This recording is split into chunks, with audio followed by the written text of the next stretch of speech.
Hello बच्चों, नमस्कार। क्या हालचाल, कैसे हैं आप सभी लोग। एक बार फिर से आप सभी का स्वागत करते हैं एक नए सेट में। और आज हमारे पास सेट नंबर 4 है। कौन सा है बाबू? Set number 4। ठीक। और हमारे पास ये सामाजिक विज्ञान का ये भी एकदम वायरल पेपर है। मैंने बोला था 7 सेट लाऊंगा और 7 सेट में आज चौथा सेट है। ठीक। और ये हमारे पास पेपर कोड है 825 IX। ठीक है। और ये 70 नंबर का पूरा पेपर रहता है। यहाँ पे आपको अपना अनुक्रमांक भर लेना और यहाँ पे अपना नाम भर लेना है। ठीक है। और ये आपको 3 घंटा 15 मिनट का समय मिलता है लाल। ठीक है। तो आप लोग ये सब निर्देश ये सब तो आप लोग जानते ही होंगे। तो आप लोग को एकदम बेसब्री से इंतजार होगा कि कब पेपर आए और कब मैं हल करना शुरू करूं। तो आपका ज्यादा समय नहीं ले रहा हूं, मैं बस शुरुआत ही कर रहा हूं। तो ये आपके पास तुरंत अभी आ जाएगा। ऑप्शन वाले सवाल यानी कि जो MCQ टाइप के होते हैं, ये 20 नंबर के सवाल इंपॉर्टेंट होते हैं, अति महत्वपूर्ण होते हैं। तो देखो, पहला क्वेश्चन कह रहा है निम्नलिखित में से कौन सा आंदोलन महात्मा गांधी ने नहीं चलाया था। जो महात्मा गांधी जी हैं, महात्मा गांधी जी ने कौन सा आंदोलन नहीं चलाया था? असहयोग आंदोलन तो महात्मा गांधी जी ने एकदम बहुत अच्छे से चलता। सभी ने अवज्ञा आंदोलन भी गांधी जी चलाए थे। चंपारण जिला में भी गए थे रामचंद्र शुक्ला के कहने पर, वहां का भी ये चलाए थे। खिलाफत आंदोलन महात्मा गांधी जी ने नहीं चलाया था, इसलिए जो हमारे पास खिलाफत आंदोलन हो जाएगा एकदम करेक्ट आंसर हो जाएगा। ठीक है। नेक्स्ट क्वेश्चन देखेंगे। दूसरा सवाल क्या कह रहा है? कह रहा है 1789 में फ्रांस में राष्ट्रवाद की प्रथम अभिव्यक्ति का क्या परिणाम हुआ? क्या परिणाम हुआ था बाबू? ठीक। जो 1789 में फ्रांस में राष्ट्रवाद की प्रथम प्रथम अभिव्यक्ति का परिणाम क्या हुआ था? वही हुआ था, आज फ्रांस की क्रांति शुरू हो गई थी। देखो यार, क्या बताऊं, ये नेक्स्ट क्वेश्चन जो गुलामगिरी है ना, ये फिर 100% है। देखो तीनों सेट में मैं स्क्रीन शॉट कहोगे तुम लोग तो अगले अगले में लगा कर दिखा दूंगा। ये गुलामगिरी तीनों सेट में था। ये चौथा सेट है आज, इसमें भी गुलामगिरी है। गुलामगिरी के लेखक कौन थे बाबू? देखो कुछ नहीं, ज्योतिबा फूले जी थे। कौन थे? ज्योतिबा फूले जी थे। चौथा सवाल दिया हुआ है 1929 की महानदी महानदी का प्रमुख कारण, अच्छा महामंदी है, सॉरी महामंदी है। 1929 के महामंदी का प्रमुख कारण क्या था बाबू? बताओ प्रमुख कारण क्या था, बताओ आप लोग को अगर पता हो तो। ये ऑप्शन ए हो जाएगा इसका, कृषि क्षेत्र में अति उत्पादन। क्या था? कृषि क्षेत्र में अति उत्पादन, इसलिए महामंदी हो गई थी। बताओ भाई, ज्यादा लोग क्या कर देते? उत्पादन कर देते, इसीलिए क्या हो गया था? महामंदी हो गई थी। पांचवा सवाल कह रहा है 1944 में अंतरराष्ट्रीय मुद्रा कोष IMF की स्थापना की गई थी।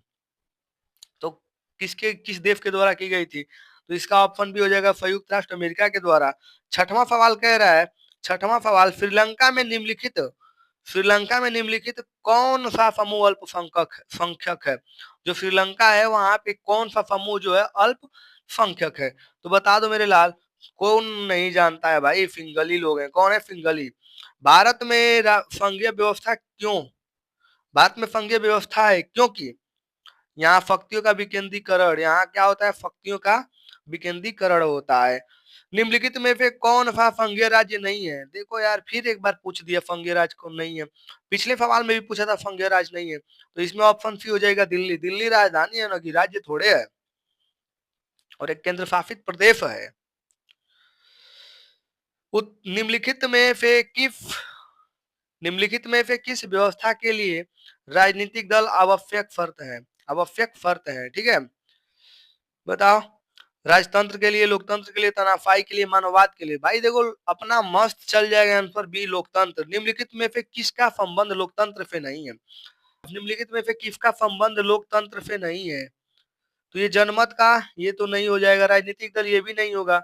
उत्तरदायी शासन, ये भी नहीं होगा। बहुसंख्यकों का शासन, बहुसंख्यकों का शासन, ये हमारा लोकतंत्र नहीं सिखाता, हमारा संविधान नहीं बताता है। ठीक है। नेक्स्ट क्वेश्चन क्या कह रहा है? निम्नलिखित में से कौन सा खनिज धात्विक है? इसमें खनिजों का नाम दिया और पूछा है इसमें धात्विक कौन है? भाई लौह अयस्क कौन नहीं जानता है? लौह अयस्क क्या होता है? धातु होता है। नेक्स्ट क्या कह रहा है? कपास की खेती के लिए निम्नलिखित में से कौन सी मिट्टी उपयुक्त होती है? बाबू देखो, फिर ये 100%, पिछले फेट में ये था। ये तो काली मिट्टी है। कौन सी मिट्टी? काली मिट्टी। ऑप्शन ए हो जाएगा सही। निम्नलिखित, ये भी 100%, ये भी पिछले सवाल में था, पिछले फेट में था। निम्नलिखित में से कौन से उद्योग में कच्चे माल के रूप में बॉक्साइट का प्रयोग नहीं किया जाता है? बॉक्साइट का उपयोग नहीं किया जाता है। Option B aluminium. ठीक है। 14वां सवाल कह रहा है निम्नलिखित में से किसके सेवा क्षेत्रक भी कहते हैं। अच्छा, सेवा क्षेत्रक भी किसे कहा जाता है? भाई देखो, ये अपना एकदम मस्त आसानी से सवाल आंसर चला जाएगा। ऑप्शन सी, ऑप्शन सी तृतीय क्षेत्रक। तृतीय क्षेत्रक को सेवा क्षेत्रक भी कहा जाता है, क्योंकि इसमें डॉक्टर होते हैं, इंजीनियर होते हैं। डॉक्टर लोग जीवन बचाते हैं, इंजीनियर लोग घर बनाते हैं, टीचर होते हैं, टीचर लोग बच्चों का क्या करते हैं, भविष्य बनाते हैं। अलग अलग चीजें होती हैं, तो तृतीय क्षेत्रक में सेवा ही किया जाता है। ठीक है। 15वां सवाल कह रहा है सार्वजनिक क्षेत्र तथा निजी क्षेत्र के विभाजन के आधार हैं। ये जो सार्वजनिक क्षेत्र तथा निजी क्षेत्र के विभाजन के आधार क्या दिया गया था, बताओ। तो इसमें दिया गया था उद्यमों का स्वामित्व। ऑप्शन सी क्या हो जाएगा इसका करेक्ट आंसर हो जाएगा। नेक्स्ट क्वेश्चन क्या कह रहा है 16वां, एजेंडा 21 का संबंध किससे है? जो एजेंडा 21 है इसका किससे संबंध है, बताओ। जो एजेंडा 21 दिया गया है ये किसका किससे संबंधित है? एजेंडा 21 का संबंध किससे है, बताओ बाबू जल्दी। तो ये हो जाएगा ऑप्शन डी, सतत पोषणीय साधारणीय विकास से। उपभोक्ता का सुरक्षा अधिनियम कब बना था? उपभोक्ता का सुरक्षा अधिनियम कब बना था, बताओ बताओ बताओ बताओ। 1986 में। कब बना था? 1986 में। बांग्लादेश के ग्रामीण बैंक की शुरुआत कब हुई थी? जो बांग्लादेश था, बांग्लादेश में ग्रामीण बैंक की शुरुआत कब हुई थी? ये पिछले में ही था 100% भाई, ये भी था एकदम पिछले फेट में। तो बता दो बाबू लोग 1970 में। कब हुआ था? 1970 में। 19वां सवाल और 20वां सवाल क्या कह रहा है? 19वां सवाल कह रहा है निम्नलिखित में से कौन जैव संसाधन नहीं है? जैव संसाधन नहीं है, बताओ निम्नलिखित में से कौन जैव संसाधन नहीं है? तो इसमें आ जाएगा मत्स्य पालन। कौन? मत्स्य पालन। और ये क्या कह रहा है निम्नलिखित में से किस देश का मानव विकास सूचांक सर्वोच्च है? ये जो सूचांक होता है इसको इंडेक्स बोला जाता है, ये किस देश का सर्वोच्च है? तो ये हमारे पास हो जाएगा श्रीलंका का। किसका हो जाएगा?